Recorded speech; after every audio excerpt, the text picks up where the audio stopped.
साध्यापासून माझ्यापर्यंत सामान्य कास्तकार बनवण्यासाठी आता आपला मित्र उदय लाड घेऊन आला अनोखा व्हिडिओ पाहणा सर्वांची शेती मित्र करतो आता खूप खूप स्वागत. साध्यापासून बांध्यापर्यंत जो सामान्य कास्तकार बांधव आहे त्यांच्या मनातील सध्याचा हा सर्वात महत्त्वाचा सवाल. जो सवाल सध्या तुमच्या माझ्या व आपल्या सर्वांच्या मनात उपस्थित झालाय.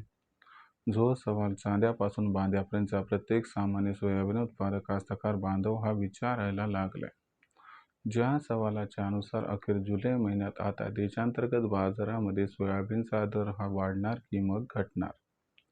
चला तर मग आपल्या मनात निर्माण झालेल्या सध्याच्या या सर्वात महत्त्वाच्या यक्ष प्रश्नाच्या आजच्या व्हिडिओच्या माध्यमातून प्राप्त करूयात उत्तर. ज्यांना या प्रश्नाचं अचूक उत्तर जाणून घ्यायचं आहे त्या सर्वांनी हा व्हिडिओ आता सुरुवातीपासून शेवटपर्यंत पाहावा.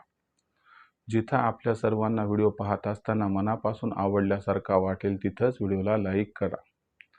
जास्तीत जास्त कास्तकार बांधवांपर्यंत हा अत्यंत महत्त्वाचा व्हिडिओ पोहोचवण्यासाठी व्हिडिओला शेअर करा. चॅनलला आत्तापर्यंत सबस्क्राईब केलं नसेल तर सबस्क्राईब करून नोटिफिकेशन बेलला ऑल करा. याच्यामुळे येणारा प्रत्येक व्हिडिओ मिळत राहतो आपल्याला सतत. साध्यापासून बांध्यापर्यंत जो सामान्य सोयाबीन उत्पादक कास्तकार बांधव आहे त्यांच्या मनातील सध्याचा हा सर्वात महत्त्वाचा सवाल की जुलै महिन्यात अखेर देशांतर्गत बाजारामध्ये आता सोयाबीनचा दर हा वाढणार की मग घटणार. चला तर मग आपल्या मनात निर्माण झालेल्या सध्याच्या या सर्वात महत्त्वाच्या यक्ष प्रश्नाची या व्हिडिओच्या माध्यमातून प्राप्त करूयात इथं उत्तर. सध्याच्या कंडिशनला बघितलं तर देशांतर्गत बाजारामध्ये जी सोयाबीनची दरपातळी दिसत आहे ही दरपातळी सध्या 6,500 रुपये प्रति क्विंटल पासून 7,000 रुपये प्रति क्विंटलच्या दरम्यान आहे. काही बाजार समित्यांमध्ये सोयाबीनची दरपातळी 7,000 ते 7,200च्या दरम्यान सुद्धा आहे. पण ओव्हरऑल सिच्युएशनमध्ये जो सोयाबीनचा भाव आहे तो 6,500 ते 7,000 रुपये प्रति क्विंटलच्या दरम्यान आहे. मग जुलै महिन्यात काय होईल? जुलै महिन्यात याच्यापेक्षा जास्त सोयाबीनचा भाव राहील का जुलै महिन्यात यापेक्षा भाव हा सोयाबीनचा कमी होईल? चला तर मग या प्रश्नाचं उत्तर घेऊया. जर या प्रश्नाचं उत्तर घ्यायचं म्हटलं तर कोणकोणत्या घडामोडी जुलै महिन्यात घडू शकतात, त्यांचा जुलै महिन्यात सोयाबीनच्या दरावरती कसा परिणाम होऊ शकतो आणि या परिणामामुळे मग जुलै महिन्यात सोयाबीनचा दर वाढताना दिसेल की घटताना. चला या सर्व प्रश्नांचा उलगडा आता करून घेऊया. जुलै महिन्यात सर्वात महत्त्वाची जी घडामोड घडणार ती कोणती तर लक्षात घ्या, यंदाच्या वर्षीचं हे असणारं पावसाचं जे सीझन आहे थोडं अडचणीचं आहे.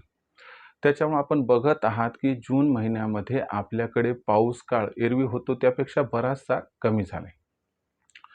जेवढं भाकीत व्यक्त करण्यात आलं होतं त्याहीपेक्षा पाऊस काळ कमी. मग अशा परिस्थितीमध्ये पेरणीचा पॅटर्न हा बदलतो. तुम्हाला सांगतो पाऊस काळ हा त्या ठिकाणी कमी झाला आणि पाऊस काळ हा लेट झाला तर पीक पद्धतीमध्ये बदल होतो. कसा बदल होतो तर लक्षात घ्या, आपल्याला माहीत आहे की सोयाबीनची पेरणी आपण 15 जुलैपर्यंत करू शकतो. पण इतर पिकामध्ये ती लक्झरी आहे का? नाही. जर पाऊस काळ उशिरानं झाला आणि 15 जुलैपर्यंत जर पेरण्या लांबल्या तर अशा परिस्थितीमध्ये सोयाबीनचं पेरणीचं क्षेत्र हे संपूर्ण भारतभर वाढू शकते, ज्याची दाट शक्यता निर्माण होत आहे. याच्यामुळे जर सोयाबीनचं पेरणीचं क्षेत्र जर वाढलं तर तुम्हाला सांगतो याचा भविष्यात सोयाबीनच्या दरावरती दबाव येताना दिसेल आणि हा जो दबाव भविष्यात येणार त्याच्यामुळे जुलै महिन्यात सोयाबीनचा भाव कुठंतरी घटताना दिसणार आहे. दुसरी महत्त्वाची गोष्ट, जुलै महिन्यामध्ये अमेरिकेमध्ये काय होते ते पण आपल्याला समजून येईल की अमेरिकेमध्ये जे पेरणीचं क्षेत्र आहे त्याची सुद्धा आपल्याला ॲक्युरेट माहिती येईल. पण त्यातही तुम्हाला सांगतो की आपण जर बघितलं तर अमेरिकेचं पेरणी क्षेत्र थोडं वाढण्याची शक्यताच दिसत आहे. मग अशा परिस्थितीमध्ये भारतात पेरणीचं क्षेत्र वाढलं त्याबरोबर अमेरिकेत पेरणीचं क्षेत्र वाढलं तर हे द्योतक आहेत की ज्यामुळे सोयाबीनचा बाजारभाव घटण्याची दाट शक्यता आहे. त्याबरोबर संघर्ष हा या ठिकाणी संपुष्टात आलाय. त्यामुळं आपल्याला कच्च्या तेलाचे जे बाजारभाव आहेत ते जुलै महिन्यामध्ये जास्त काय वाढताना दिसणार नाही. याच्यामुळे सुद्धा खाद्यतेलाचे भाव हे एका रेंजमध्ये राहतील आणि त्याच्यामुळे सुद्धा सोयाबीनच्या दरावरती दबाव येईल आणि हा जो दबाव आहे तो जुलै महिन्यात सोयाबीनच्या दराला काही सुधारू देणार नाही. फक्त एकच पॉझिटिव्ह गोष्ट आहे की भारतामध्ये सोयाबीनची जी विक्री सध्या फार कमी झालेली आहे. तर याचा सकारात्मक परिणाम होऊ शकतो, पण याचा सकारात्मक परिणाम किती होईल याबद्दल साशंकता आहे. यामुळं ओव्हरऑल सिच्युएशनचा जर विचार केला तर सोयाबीनच्या दर पातळीत जुलै महिन्यात घट होण्याची शक्यता आहे. म्हणजे सोयाबीनचा दर जुलै महिन्यात वाढण्यापेक्षा कमी होण्याचे जास्त चान्सेस आहेत. मग किती घट होईल? तर एक माझा अंदाज आहे की जर सिच्युएशन फार ट्रिकी झाली नाही तर सोयाबीनची दर पातळी जी आहे ती जुलै महिन्यात 6 ते 6,500च्या दरम्यान राहील.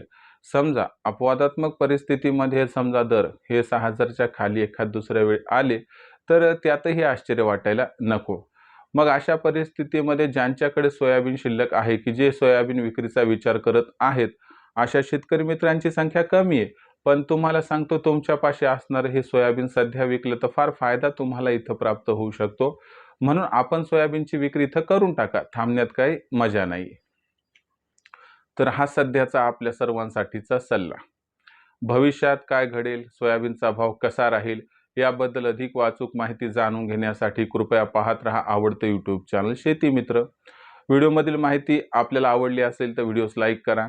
कास्तकार बांधवापर्यंत हा अत्यंत महत्त्वाचा व्हिडिओ पोहोचवण्यासाठी व्हिडिओला शेअर करा. चॅनलला सबस्क्राईब करून नोटिफिकेशन बेललाही ऑल करा. याच्यामुळे येणारा प्रत्येक व्हिडिओ हा आपल्याला इथं मिळत राहतो आता सतत. तर मित्रांनो, अशाच एका नवीन व्हिडिओसह मी आपला मित्र उदय लाड हा आपल्या सर्वांना आवडते यूट्यूब चॅनल शेती मित्रवर मिळत राहील सातत्याने. तोपर्यंत तमाम शेतकरी मित्रांचे आणि कास्तकार बांधवांचे आजच्या व्हिडिओत आपला मित्र उदय लाड व्यक्त करतो खूप खूप आभार.